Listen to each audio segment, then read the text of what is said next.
UP police constable लिखित परीक्षा 8 जून से लेकर 10 जून 2026 के बीच ये अलग अलग शिफ्ट में होने जा रही है। अब यूपी को लेकर यानी कि इस पूरी भर्ती प्रक्रिया पे काफी जोर है।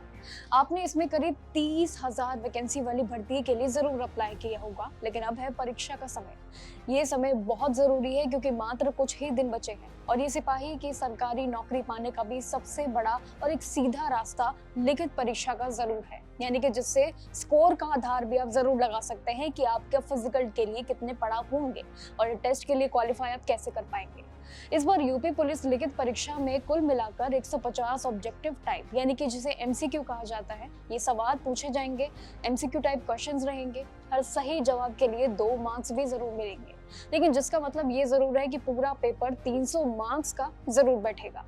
सबसे बड़ी बात क्या है और सबसे अच्छी जो कि इस पूरी भर्ती प्रक्रिया के नियम को लेकर बातें हैं वो है कि इस बार की जो परीक्षा है इसमें नेगेटिव मार्किंग पूरी तरीके से खत्म कर दी गई है। ये है इस पूरी भर्ती प्रक्रिया का सबसे बड़ा एक सहारा और इसीलिए अब एस्पिरेंट्स का ये डर भी जरूर कम हो गया है कि सारे के सारे 150 ये क्वेश्चन जो रहेंगे, सवाल रहेंगे, हम अटेम्प्ट कर सकते हैं और जिससे स्कोर भी बहुत ही बढ़िया एक चांस है रहने का भी। इसी बीच संस्कृति आईएएस के एचओडी टीचर वैभव कौशिक सर ने भी इस पे जरूर अपनी टिप्पणी रखी है। उनकी बात भी आप जरूर समझ सकते हैं कि आखिर किस पे कितना जोर होगा। रीजनिंग को प्रायोरिटी देने के लिए सबसे पहले आपको समझना चाहिए कि आपको किस तरीके से जोर देना है। ज्यादा स्कोरिंग सब्जेक्ट इसी में हो सकता है। प्रैक्टिस से इसमें जल्द से जल्द सुधार भी जरूर आप कर सकते हैं। मैथ्स को दूसरे ऑप्शन में रख लेना, दूसरे नंबर पे, क्योंकि यहाँ पे रेगुलर प्रैक्टिस और फॉर्मूले की जरूरत जरूर होती है। उसको लेके दूसरे नंबर पे आपकी प्लानिंग मजबूत होनी चाहिए।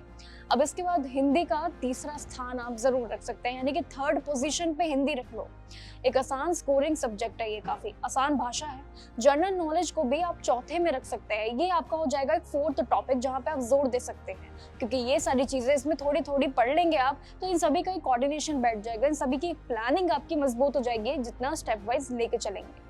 देखिए, वैभव सर ने इस बार एग्जाम को लेकर बार बार पूछे जाने वाले इंपॉर्टेंट टॉपिक्स को भी जरूर बताया है, जो आप नोट कर लीजिए, जहां पे आपको जोर देना है, जिन पर अभी भी सबसे ज्यादा डिमांड भी है उम्मीदवारों की कि शायद ये आ सकता है। रीजनिंग में सीरीज, कोडिंग, डिकोडिंग और डायरेक्शन, ब्लड रिलेशन, पजल, ये सभी चीजों पे खास फोकस आपको रखना होगा क्योंकि इसका पड़ाव भारी हो सकता है। अब मैथ्स जो कि आपका दूसरा पॉइंट था, percentage, ratio, profit loss, time and work, simplification और बेसिक फॉर्मूला जरूर याद रखिएगा, यही आपके मेन पड़ाव रहेंगे। अब हिंदी जो कि तीसरा स्थान था आपका, इसमें व्याकरण, पर्यायवाची और साथ ही इसमें मुहावरे और इसमें कई ऐसे मात्र कुछ ऐसे स्टेप्स रहेंगे, कुछ ऐसे फॉर्मूलाज रहेंगे जो जी के अनुसार आपको ध्यान रखना है। इसमें 1 साल के करंट अफेयर्स पीछे की भी आप जरूर याद रखना। हिस्ट्री, संविधान, जियोग्राफी और यूपी जीके पर जरूर मेन फोकस रखना। ये तो सबसे बड़ा एक अहम आपके लिए नियम होगा कि आप इस पे अपना वेटेज ज्यादा दो, यानी कि जितना प्रैक्टिकल करंट अफेयर्स और अभी के जितनी चीजों पे हाल ही पे ध्यान देंगे और पिछले 1 सालों पे, तो वो आपकी एक प्लानिंग को काफी ज्यादा स्ट्रॉन्ग रखेगा।